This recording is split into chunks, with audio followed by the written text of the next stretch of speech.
Round one. Fight. Heroes never die. I'm Commander Shepard, and this is my favorite store on the Citadel.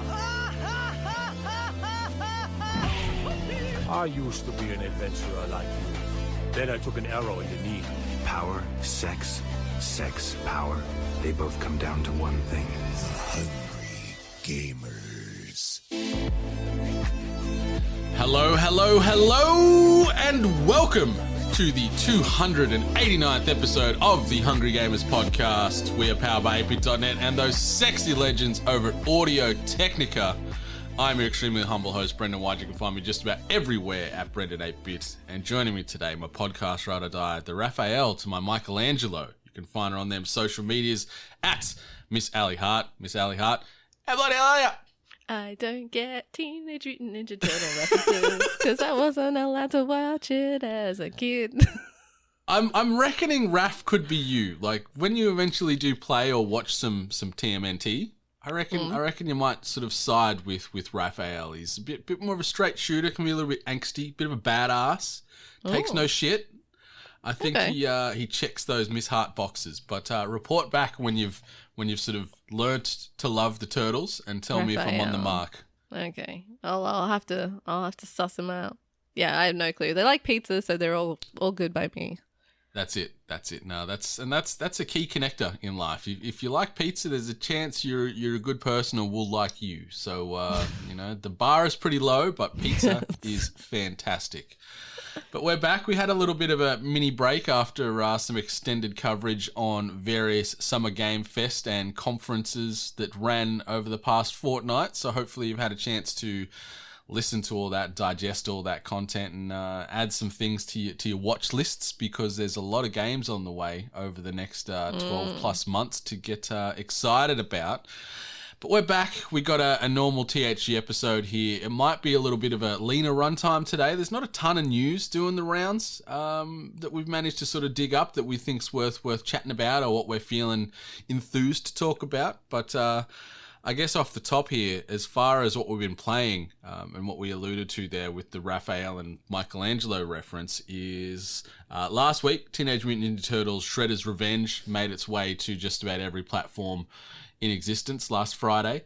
Available on Xbox Game Pass for those Game Pass fiends out there. And last Friday night, I was fortunate enough to run through the entire story mode in the span of about 2.5 hours with Dane, Benny, Buddy, and Jono. Yeah, we slapped through this thing super fast, took down Shredder and all his cronies and all the other Footclan aficionados that wanted to try and, kick our shells in, so to speak. But good 80s, 90s throwback. It felt like we were in the arcade, sort of elbow to elbow on the machine, kicking and punching and jumping our way to success, and very endearing, very true to the nostalgia that is the Teenage Mutant Ninja Turtles. It felt very much like we were sort of sucked back in time and we were all 5-6 years old again playing this game. The tone was on point. The soundtrack absolutely slaps. The soundtrack is so good. Mike Patton, frontman of Faith No More, frontman of Mr. Bungle and a million other offshoots and projects, actually redid the original Teenage Mutant Ninja Turtles intro. No way. It is so good. But this game is a ton of fun. You and 5 players can play together. Cross-play supported, so you can play on Xbox with PC and PlayStation. And the party chat seemed pretty smooth from what sort of we were dealing with going across PC and Xbox together. Okay. And the connection was smooth. There was no lag. There was no latency. And it's just good, dumb, mindless fun. And can't recommend this one enough. It's like, I assumed it was going to have this same kind of vibe, like classic arcade or just, playing with friends at home, like that essential vibe that we remember from long ago. But 2 and a bit hours of content? Yeah, so there's some replayability there. Like, there's the standard story mode where, you've got your base, you've got your 4 turtles, and then you've got Splinter and April as characters available to play from day dot. But to unlock Casey Jones, the hockey mask wearing vigilante, You have to finish the game to unlock it to get him. And each character, they play different. They've got sort of different speed, range, and health-based stats. So they all have a little bit of different nuance to how you control them, different abilities and stuff. It's all pretty much just mashing buttons and having a radical time, as the turtles would probably say. But there is some slight changes. So there is some replayability to play the characters different. You can level them all up to level 10, and when you get them to that, they have different moves that get unlocked. They get more strength, more HP. So there is rewarding to sticking with your characters, but also bringing in other ones. And you can change in between missions. So say you start as Leonardo and you're like, you know what? I don't need this blue nonsense. I'm going to jump to Donatello or April O'Neil. I was rocking April, kicking a lot of ass with her microphone. But yeah, if you want to jump between the missions, I think there was 16 missions all up. Oh, okay. So Right. So there's a good amount of missions. You it's the who's who as far as enemies from Ninja Turtles. So you'll meet all the main bosses and all sort of the minions and the generals and the rogues gallery of turtle villains. You'll see them all, and it's great. It's like a trip down memory lane, but it gets intense. Like we had 5 of us playing together, and that with the amount of enemies on the screen as well, there was a lot going on. Like there is just explosions and movements and bodies flying everywhere. Like it can get a little bit hard to sort of keep up with what's happening on the screen when you're all popping ultimate abilities and stuff. Yeah. But it's super fun, and I really recommend it. And yeah, if it's a Game Pass purchase for yourself, awesome. If you're buying at full price, maybe just sign up to Game Pass and play it through that way to save yourself a bit of Johnny Cash, because I think they're selling the game for about $50 Australian, and that's a lot of cashish for a game that you might roll through once or twice. But there is some options there where you can play the secondary mode after that, where you have finite amounts of lives and no continue. So you just sort of play through, and once you're dead, you're dead. Where in this one, you can sort of be revived and things like that. So there is some incentive to go back and play again, especially if you're chasing platinums or Game Pass scores and stuff, or gamer scores and stuff. But it's just good fun, and it's especially fun with your fellow turtle friends online. Yeah, I'll definitely give it a try, obviously through Game Pass, because there's no risk there. And I guess I'll be playing as Raphael. Was that it? Raphael, yeah. Okay. So, and I guess I'll have to report back. I'm curious to see how the game looks with 6 people on screen, because that just has to be mess. That has to be mess. Yeah, the one good thing with the game too is whether you're playing solo or playing with 5 other people, the amount of enemies that are going to come on screen will scale up or scale down. Oh, good. Okay. Yeah. So the difficulty level, you've got 3 difficulty options when you first start the game up. But from there, the enemies would be at that level and at a number that's manageable for the amount of players on the screen. So it's not like if you're playing solo, there's still going to be 100 enemies. And if you're playing with 6, there's going to be 100. It's going to scale up or down depending on how many of yourself and or your friends are there with you. Yeah. I'll have to give it a try. It's good fun. Definitely was some good escapism after battling this flu last week. And just rolling through with the boys on the Friday night. And yeah, it was a bit of a throwback. Felt like young Brendan was there back with his awesome mullet and his Ninja Turtle toys beside him back in Cooma there. But it was a good time. It was a good time and well recommended for any Turtles fans or anyone just looking for a nice fun mindless party game you want to play with a couple of mates on a weekend or a weeknight or whenever you got time to play. Hit that nostalgia nerve.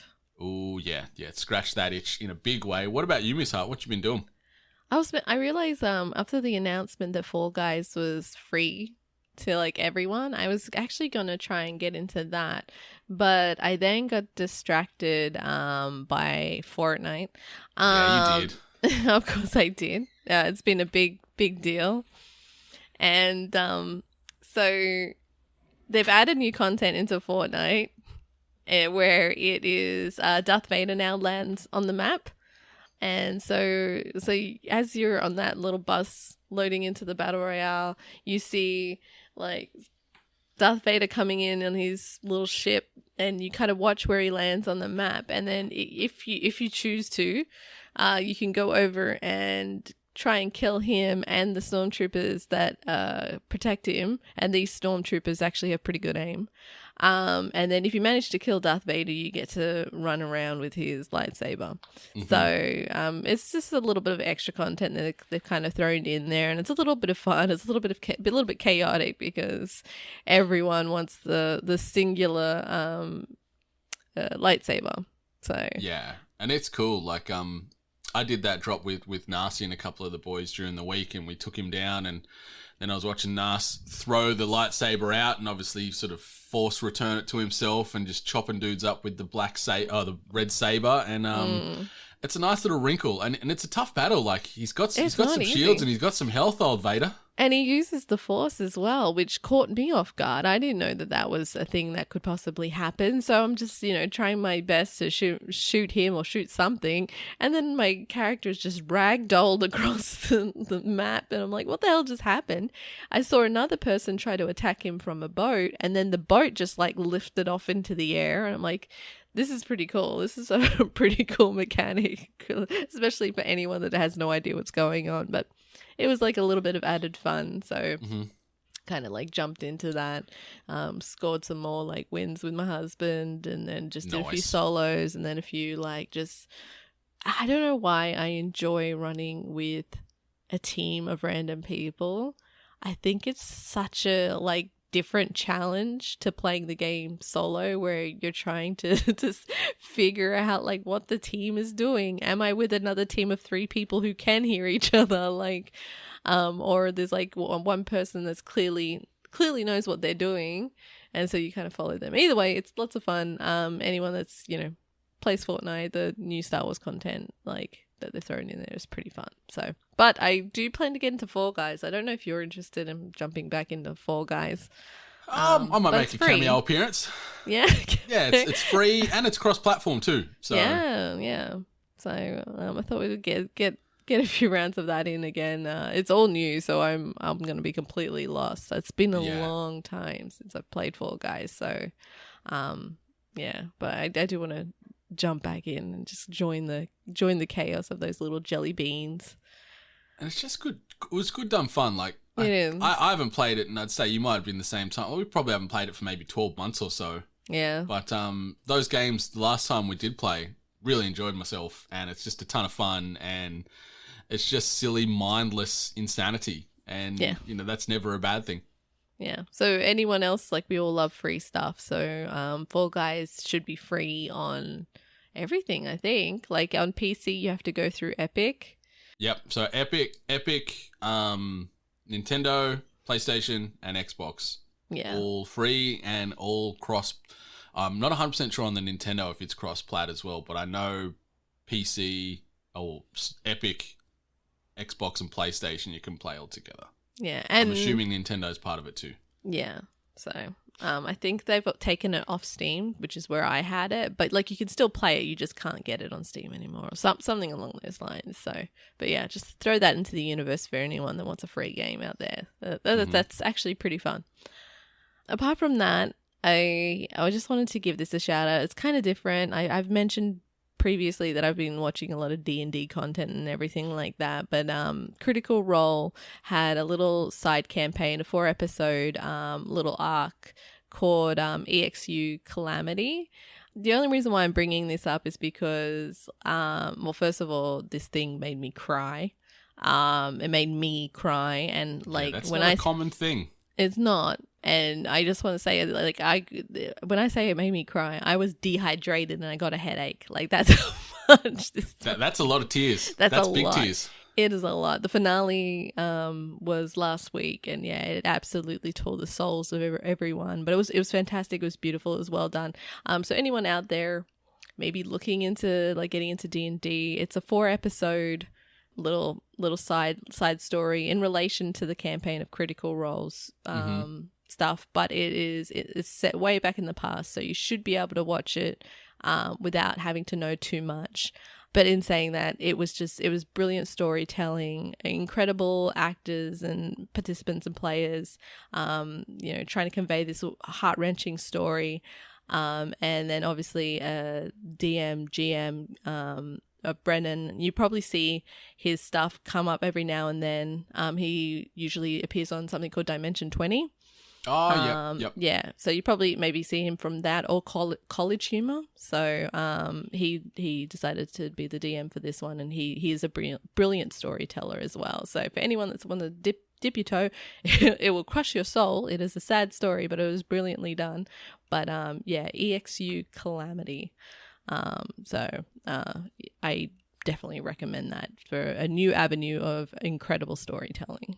You said 4 episodes on YouTube, so yeah, so it's on YouTube. You can just like watch it for free on YouTube. nice. Just be warned. I think one of the episodes goes for 6 hours. Holy guacamole. Okay. yeah, I'm sitting there going, 4 episodes? I could do that in one hit. And then you say that. I'm like, yeah, no, Sorry. maybe not one, maybe 2 hits. But it's good. I mean, it's free. It's good content. And it's great content. So, yeah, get that in ya if you're curious about that D&D action. So I Maybe thought I'd that just could give be that my a shout out. first foray into it, because I'm still yet to watch some critical. Do you think, like you said, it's sort of set years in the past? Yeah, and it's set sort of years in the past standalone? and everything like that. All I'm going to say is that its downfall is that it is an incredibly high caliber of D&D storytelling and gameplay. So everything else after that might be a tiny bit disappointing. So this is but the peak. This is definitely the peak of like Okay. D&D to me. But yeah. If not, and just pick up wherever. And it doesn't have to be Critical Role. Like I said, Dimension 20 has a bunch of stuff. So Nice. and nice. Rooster Teeth as well. We are spoiled with good content at our fingertips, thanks to the really are. internet, isn't it? It is brilliant. But a quick bit of housekeeping before we get into the news here. So obviously, ko-fi.com/we-are8bit if you wanted to support us monetarily from the low price of $1 per month. You can get exclusive access to a ton of perks, content, and giveaways. If you want to get yourself some 8-bit merchandise, shop8bit.net is the place to go. Going to be updating that over the coming week or so with some new designs, bringing some other designs into the rotation that we've had from yesteryear, and just maybe reimagining a few of those as well. So shop8bit.net to get yourself some quality 8-bit merchandise. And I guess we could say that the next giveaway, we'll say the giveaway for at least the first chunk of July by the time this episode comes out, will be live. Really simple to enter. Just be sure to give us a nice review or screenshot your review or your rating on iPod or on Apple Podcasts or on Spotify. Screenshot that, send it through to hello@8bit.net on the email, or slide into our DMs with that screenshot at we-are8bits. to go into the draw to win yourself an ATH GL3 gaming headset, available in white or black. So depending on your aesthetic preferences, we can get a headset that's going to look good and feel good and sound even better for all your gaming goodness. But you can also disconnect that microphone and take these bad boys on the streets. So if you're looking for a headset to be listening to those other podcasts or tunes you're listening to when you're away from your computer desk or your console, you can do that with that ATH GL3 gaming headset. So just simply grab a screenshot, leaving a review for THG or any of the other 8-bit related podcasts on Spotify or Apple Podcasts to go in the draw, and we will announce the winner sometime in July. But Miss Hart, let's jump into the news. This week's news headlines. All right, I've got a lot of quick hitters, a lot of little bangers this week, listeners. There wasn't a ton of big news we thought that was worth tackling. It doesn't mean there's not a lot of relevant stories out there. There's a lot of ongoing things with Activision and Blizzard and Bobby Kotick and stuff, but we thought we're done talking about that dickhead for a while. He can go rot and do whatever else he's doing. We don't need to bring him up, even though I'm doing it right now again. So we're just going to be tackling some other things. Maybe we'll circle back to Activision Blizzard another day once we see what happens with their shareholder votes and all that nonsense. But the first piece of news, after last season's King Kong x Godzilla battle, Activision's flagship battle royale gets even wackier with an appearance of the Terminator. Better yet, you're spoiled for choice with Season 4 of Warzone giving you the option to play as the original T-800 or its successor, the T-1000. Schwarzenegger voice lines not included for said Terminator. Activision, being Activision of course, are saying that the two Terminators are not bundled together, but rather as separate time-limited packs. So, Miss Hart, is this incentivizing you to jump back into Warzone to be able to get the limited T-800 or T-1000 skins to run around and wreak all kinds of havoc and hasta la vistaing your fellow Warzone squad mates? No, not really. To really put a damper on that one. Like, I would have thought that if anything, maybe the Godzilla, King Kong kind of element sounded kind of interesting to maybe drag me back. But I think it was plagued with a few bugs and issues on launch, right? Like, people found some issues. Yeah, I heard it was a bit janky. Yeah. Sadly, never got to, like, it sounded cool. I'm with you. The premise of trying to kill other people while King Kong and or Godzilla potentially kills you at the same time, I think that's awesome and a really smart mechanic to add to the game. But this one, like, Terminator is one of my favorite franchises in existence. Like, Terminator 2 is one of my favorite movies of all time, but this does not move the needle for me at all. So I don't know what that says about my love for Terminator these days, or my lack of love and general care of Warzone, because I could not give a rat's ass about Warzone. I know this is a bit of a reach.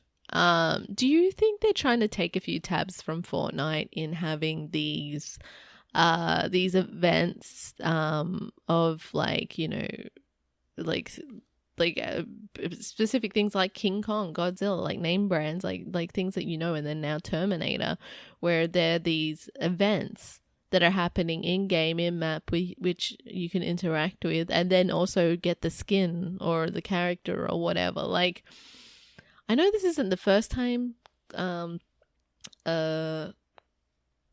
like Call of Duty, they've had, like, you've been able to like buy certain characters, right? Like last year they had a collab with Warzone as well, where they had John McClane and John Rambo, so you could that was had some stuff with them. So they're certainly not new to these bizarre crossovers and meldings of various IPs, but it is very much a cash grab, isn't it? The tower from Die Hard 2, didn't they? They added that kind of event or location, I guess, in there too. Okay, so this isn't sudden. This is something they've slowly been creeping out a little bit, and paying homage or like incorporating 80s action and all that business into this franchise. So I guess it makes sense.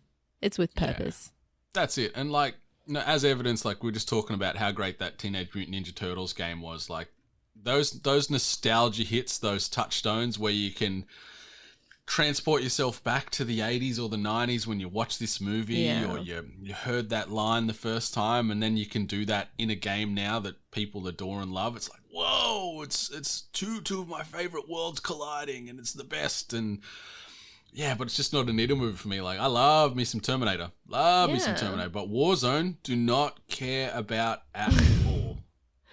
No. So, it definitely won't encourage me to play. But I don't know, maybe it will bring back some of the people maybe that fell off a bit. I feel like we're probably having that flush of... you know, and there's like all the battle royales kind of circulate where all the streamers and all the players kind of say, well, this game's shit now, we're going to go to the other one. I'm wondering if that kind of, musical chairs, I guess, of gaming battle royales is going to happen soon.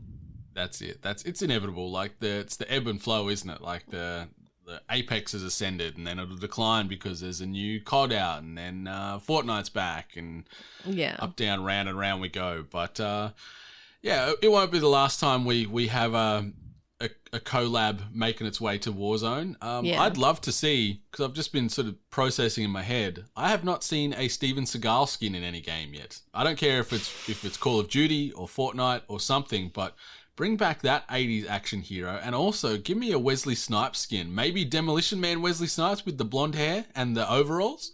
Give me some of that in a game, please. So let's get some Dolph Lundgren in there. Oh, yes. Yeah, maybe like he could have a couple of skins. He could have his He-Man skin. He could have his Punisher skin. His Universal Soldier skin with the ear necklace. He's a legend. Instead of that mode where you pick up... When you pick up like the dog tags in Call of Duty, it's like ears. Yeah. You can add it to your necklace. I just remember when he's like, they can't hear you in the movie. That, like, I don't know why, like, that very particular action movie really made a lasting impression on me as a kid. Great movie. Why. Yeah, Universal that ending. Soldier is well ahead of its time and one of the best Dolphin Van Damme films. And a Van Damme skin. Bring them both in. Skip Van Damme. You can have a Guile skin from Street Fighter. I guess you didn't see that. Oh no, that's Bison that says that. God. You're coming home? Coming home with me. God, that movie, so Brilliant bad. Like art. It's magical. It's fantastic. Yeah, it should win awards. It is an experience. Listeners, if you haven't watched the first live action Street Fighter film, give it a spin this weekend. Just do yourselves a favor. Put aside 90 minutes, I think it runs for, and just watch this mess on screen. Like, watch what they've done to so many of these beloved characters. It's and beautiful. It is just a good time. It's great. Kylie Minogue's in there. Yeah. Old Raul. Do you pronounce his name Julia or Gulia? I always pronounced it like Raul Julia. Yeah. I think I'm thinking Gulia from The Wedding Singer, but that's a whole nother thing now. Yeah. His last movie too, which is sad, I guess. Yeah, because he was a great actor. He was brilliant. And to go out, like, he was a good Bison, but the movie was just not a good time. Like, it's a good time to watch, but it's a shit movie. But it's art, yeah. Yeah, check it out. Street Fighter. The muscles from Brussels playing the American superhero, like, it's the best. And the Australian playing the British person. Yeah, it's so good. It's so good. But anyway, let's see what 80s action stars make their way to Warzone next. Got my fingers crossed for some Wesley Snipes or some Steven Seagal. Maybe Under Siege Steven Seagal. So when he kills people, he's just like, I'm just a cook. Anyway, let's move on to the next one before I get too nostalgic. Yeah. The Van Damme dance. See, that could be a Fortnite emote. I know, we're making money over here. Jeez. Oh my God, so many Van Damme opportunities. And you can have an emote where he punches a snake. Anyway. Does the split? Does the splits, yeah. So many options. All right, so the next little banger. Tony Hawk has confirmed this week that Tony Hawk's Pro Skater 3 and 4 was planned to follow in the slipstream of the successful 2020 remake of the original two games. But the project died following Activision's decision to officially merge developer Vicarious Visions into Blizzard. And the quote reads, "There was the plan, even up until the release day of Tony Hawk's Pro Skater 1 and 2. We were going 3 and 4, said Hawk. And then Vicarious got kind of absorbed, and they were looking for other developers, and then it was over," end quote.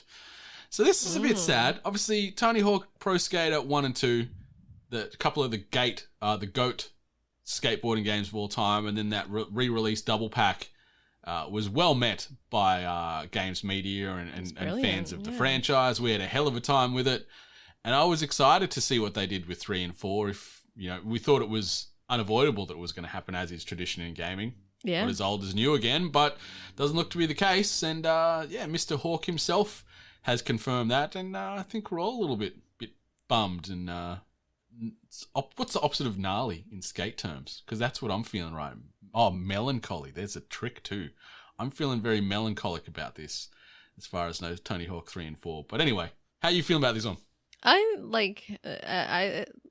trying to remember if I played 3 or 4. I always kind of got them a bit mixed up and probably played a lot of demo versions of these games, so I never know if I actually played the full thing.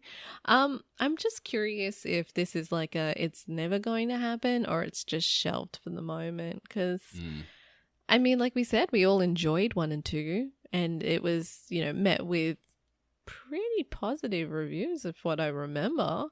So it just seems like a shame to kind of just say, like, yeah, no, it's not happening. Well, my only thought with this, potentially with the Vicarious Visions getting absorbed, and so that was obviously the primary developer behind 1 and 2 with that remake, if maybe the game didn't sell the amount of units that it, like, I haven't seen the sales figures. Targets? Yeah, so maybe it didn't meet those insanely high Activision Blizzard targets that they seem to have on a lot of their games, but never say never, because I think there's still an appetite for these games. And the thing I remember with 3 was that was the debut of Bear Margera in the Tony Hawk franchise. That's right. I forgot that they put him in the game. That's him at his peak, I guess. I just had a thought and then completely lost. Oh, so we are still waiting for that skate game, right? Is that still coming out? The new skate game. It's still coming sometime in the future. I wonder if it would just be smart to then release this like 3 and 4 just around that time. Oh yeah, can you imagine? Like, it's such a dirty move too. Like that the new skate I mean- finally comes out, and then like, yo, what? Tony Hawk 3 and 4 is here as well. Bow. I don't know. It's business. That's You yeah, know. no, it's smart, Strike while the but it's iron's dirty. hot. But yeah, we'll see. We'll see if Tony Hawk Pro Skater 3 and 4 remastered, remade, whatever they might do with it, ever sees the light of day. But at this stage, the Hawkman himself has confirmed that is not happening for the foreseeable future. But we'll see. The next bit of news: Diablo Immortal appears to be off to a very strong start, as the mobile-focused take on the Blizzard franchise has generated over $24 million in revenue in its first 2 weeks. This is reported by PC Games and industry tracking website AppMagic, and they've shared some interesting tidbits of data for the free-to-play Diablo Immortal, alongside the microtransaction details, including that the USA and South Korea have spent the most money, and that the game has been downloaded more than 5 million times to date. So, boy howdy, this game, to no one's surprise, is just a vacuum for everybody's money. It is getting sucked up and devoured, and we're seeing a lot of notable big content creators jumping on or off the bandwagon as far as money getting put into it. There was some stuff that happened with New Zealand streamer Quinn69, who's been trying to get one of these 5-star gems since the game released on June 2nd. And he finally got a 5-star gem over the weekend. And by that point, he'd spent 25,000 New Zealand dollars, or 16,000 USD, to get to the gem.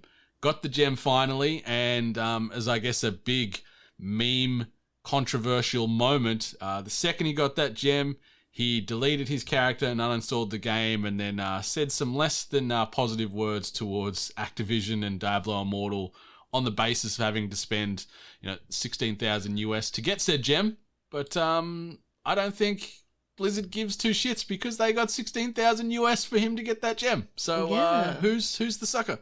And if anything, they kind of proved the point that the game isn't play to win. Like, he paid a lot of money to get this item, and he had issues like trying to get it. So if anything, it's very much not play to win, pay to win. It's like Blizzard's not going to care of the point that's being proven. 24 million USD revenue first 2 weeks.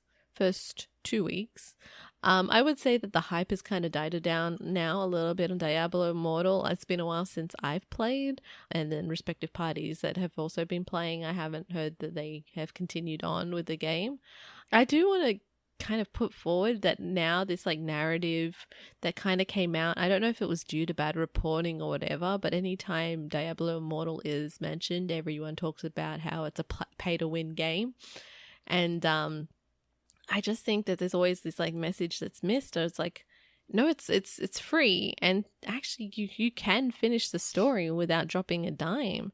Like, you can go through it and just play it as is, not spend any money, and it's a free, incredibly built game to play on your mobile phone. But now there's this like stories that's going around, or everyone just kind of indirectly just poo-pooing it that haven't even played it or probably don't even know much about it, and saying that you can't play this game, you can't finish this game without spending money. And then obviously people who have enjoyed the game maybe a little bit more than others have put money down into this game. And I mean, that's okay. I if people want to put money into a free game and get stuff, that's great. I'm also not going to condone like predatory tactics of people maybe that don't have such great control on making in-game purchases and probably spending a little too much than they should to try and get to anywhere.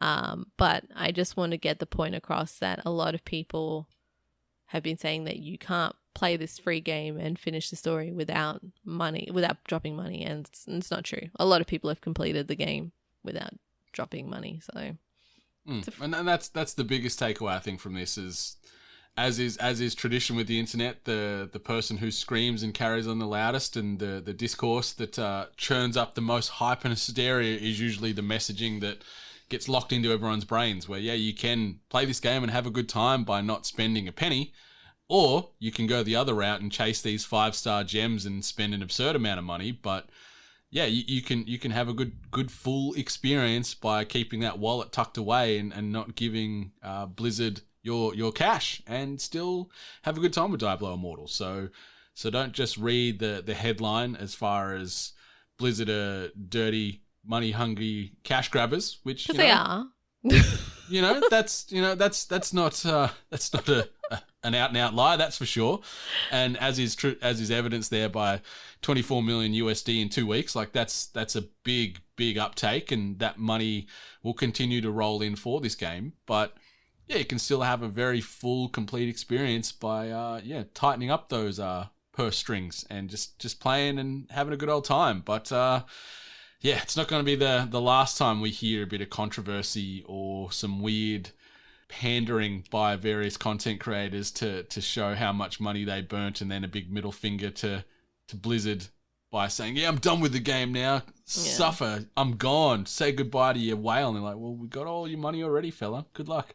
I'm wondering if that was initially what they had decided to do with this game, pre release of Diablo, the new Diablo game. Put it in the universe. It's free. Experience the new content, get a taste for Diablo again, like get it back in your veins, get it back in your, front and center.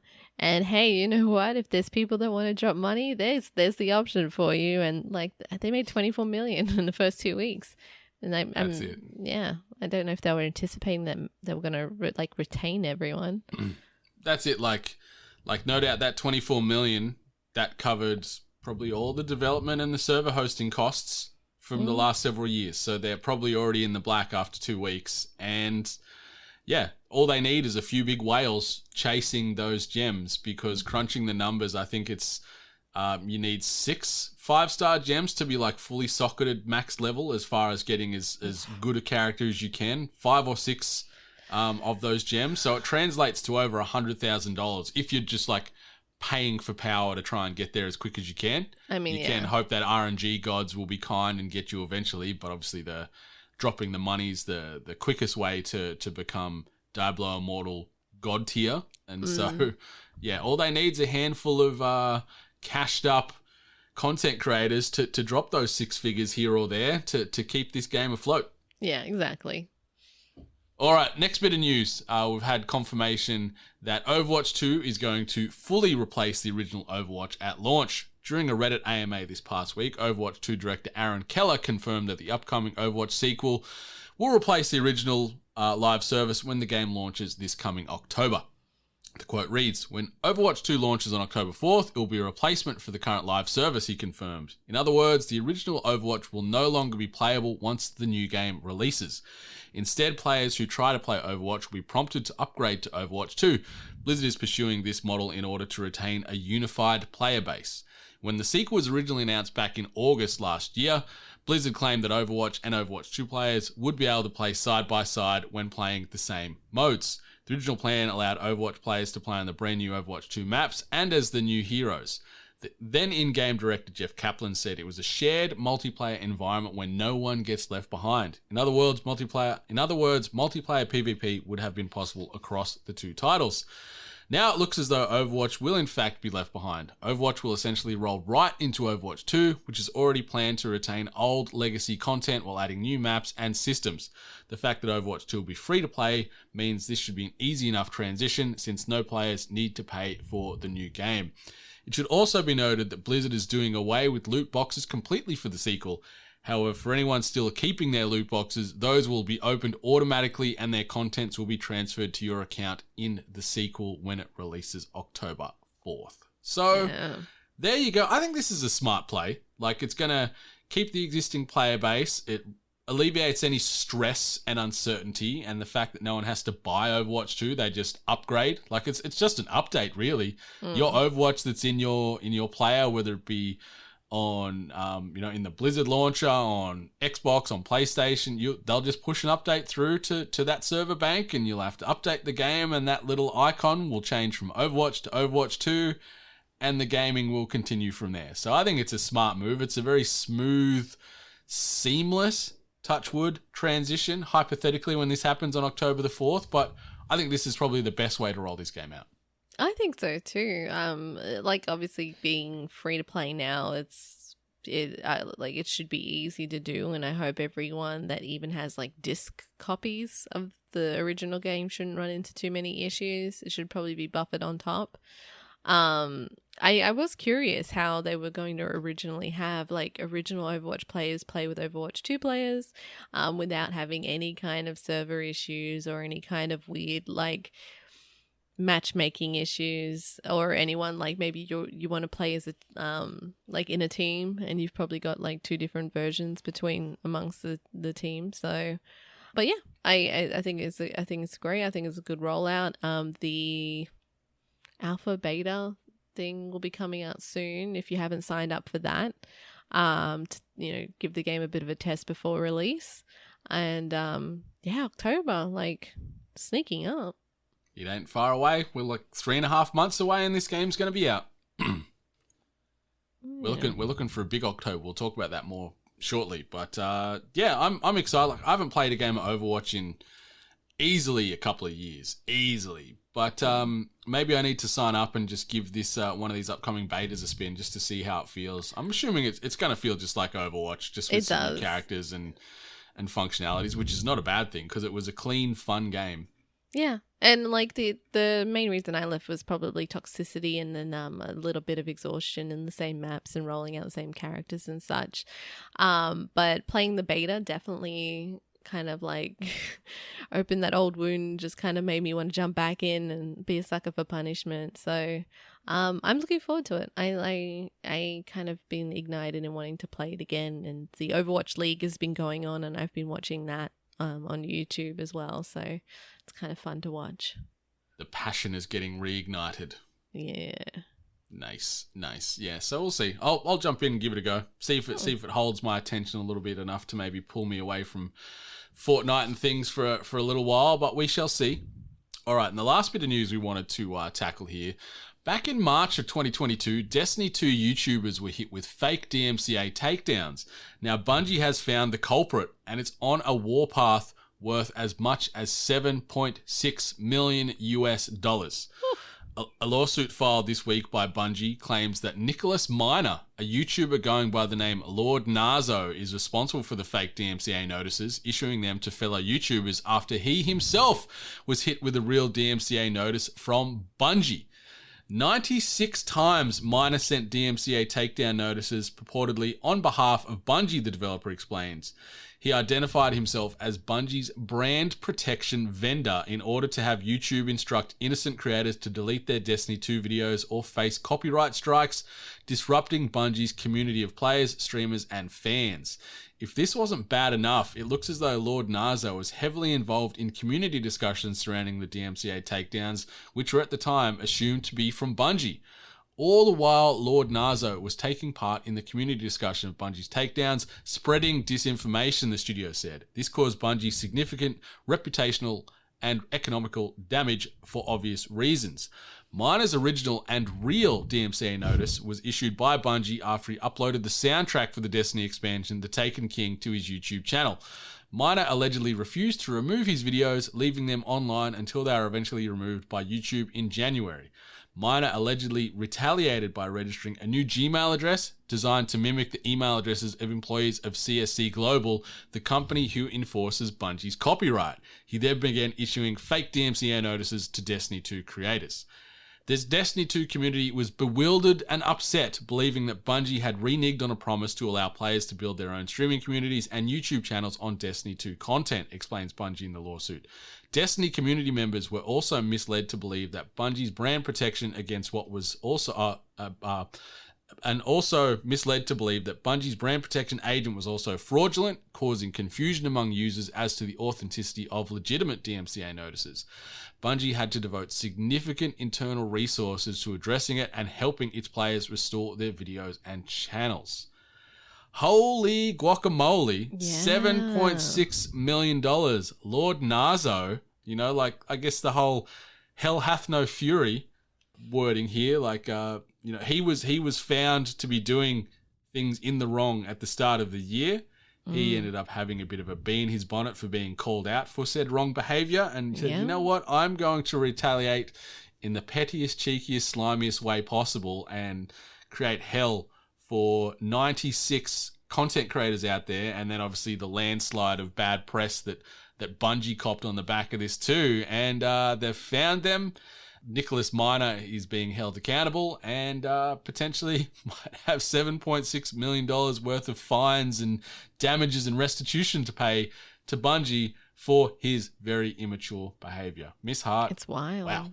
Yeah, it's crazy. So I remember back in March when this was initially happening, because the Witch Queen content was still kind of being rolled out, and I do believe we were also seeing a lot of information that was being dropped from the raid that kind of came along that, which, has a lot of details in story and everything else that's kind of behind the scenes in lore of Destiny. And Destiny really, like Bungie, really supports their community, their streamers, their video content creators. They really do like support them and prop them up and help them out in any way, especially well known like lore keepers, people who do these wonderful detailed stories and lore and stories and such. So when these like pinnacles in the Destiny community were having their videos struck and hit with these, like, everyone was baffled. Like, no one straight away, like they thought it was weird. They thought it was like, they were very curious about why it was happening. And then when they were trying to re-upload it and it was getting hit again, it was becoming more serious, because you can only get hit so many times on your YouTube channel before you just lose your channel altogether. 3 strikes and you're out, right? Exactly right. And some of these people, like, they make a good living, or they make their living from this. So it's once again like putting people's means of money making and supporting themselves in jeopardy.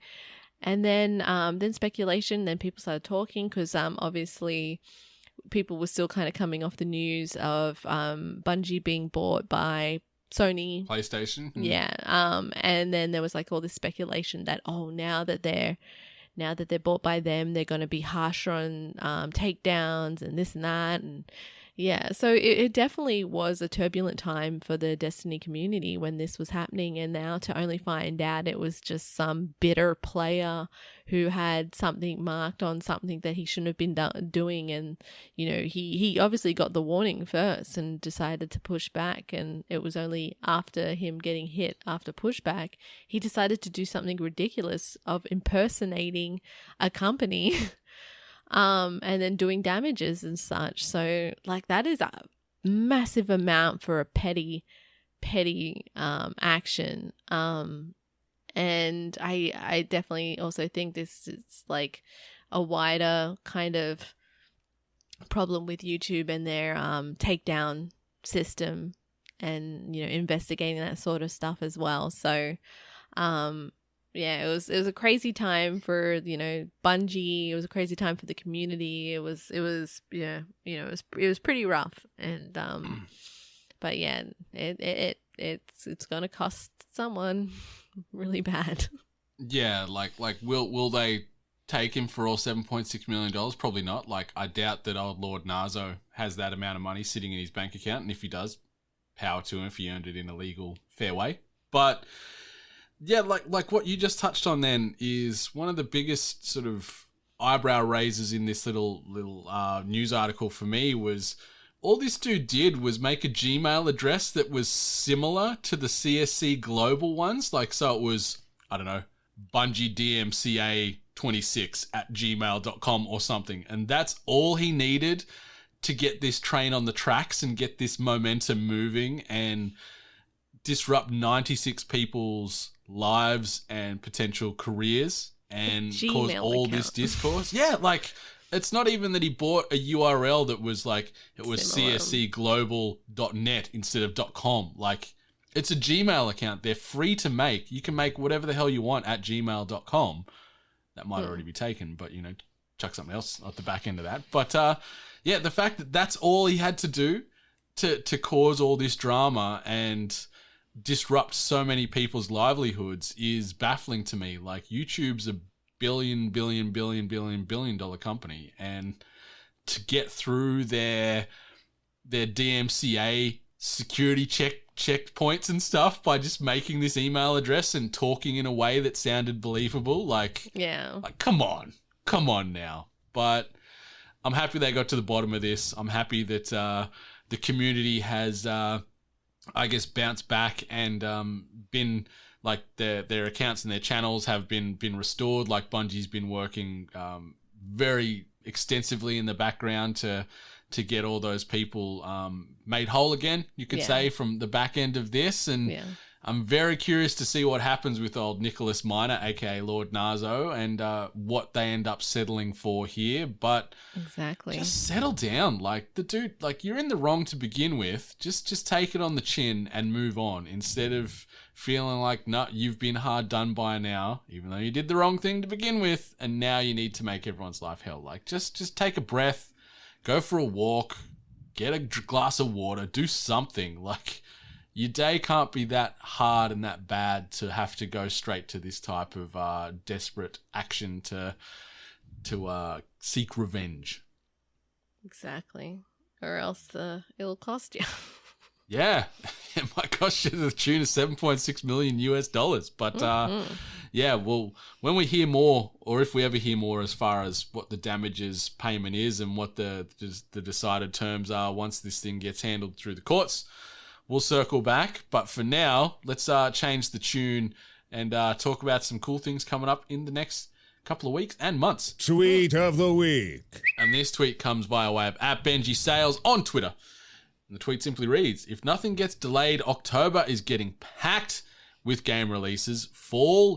US fall, really picking up. So coming out in October at this point in time of recording, which is the 24th of June of 2022, Marvel's Midnight Suns, Forspoken, A Plague Tale Requiem, Persona 5 Royal, making its way to PlayStation 5, Xbox, and PC, Scorn, Gotham Knights, High on Life, Call of Duty Modern Warfare 2, and Overwatch 2, all coming out at this stage. Plus, there's also another smattering of other games, but they're the big headliners. They're the big heavy hitters. October is going to be a big old month for us gamers after a fairly uneven and relaxed release slate this year. Obviously, COVID and everything else still impacting that, but October looks like it's going to be one of the biggest months for the gamers of the year. Yeah. Oh, while the content that's, listed here all have their own individual kind of game stylings, so, they'll appeal to all different gamers out there. It's pretty intense for, like you said, I'm not going to say a lackluster year, but a pretty dry year in gaming releases. And to only just absolutely get smashed in October with things that you'd have to choose between, I guess, on where you want to allocate your time. So, yeah, but it's good. It's good to see the up and up on the game releases coming back. So hopefully this is the start of things getting back to normal. Maybe it's good to know, like, because that's a big slate of games. That's a big outlay financially if you wanted to pick up all those games. But the good thing is, looking at that list, A Plague Tale Requiem, Scorn, and High on Life are all available day one on Game Pass. So that's nice to know. Yeah. I don't see a lot of people battling themselves on playing Scorn. I think we're going to be a very select few. We'll be on there getting all kinds of creeped out, but it's going to be a hell of a time. But if you don't want to wait till October and instead you want to maybe potentially grab something new this coming week or so, we got you covered. New releases and events. As far as new things to consume, we're a bit of a down patch as far as shows. Westworld Season 4 drops next week, though, which is exciting. I'm keen to jump back into that world and see what's been going on. Obviously, we just wrapped up Obi-Wan, the I guess at this stage, one shot of Obi-Wan Kenobi, 6 episodes. You can check that out in full on Disney Plus. I really enjoyed the story overall. It was a little bit uneven at times, but I liked where they went with it. I liked the story they told, and there were some good moments for specific characters. I'm not going to say anything more than that. I'm not going to spoil nothing, but there is some really cool moments across those 6 episodes.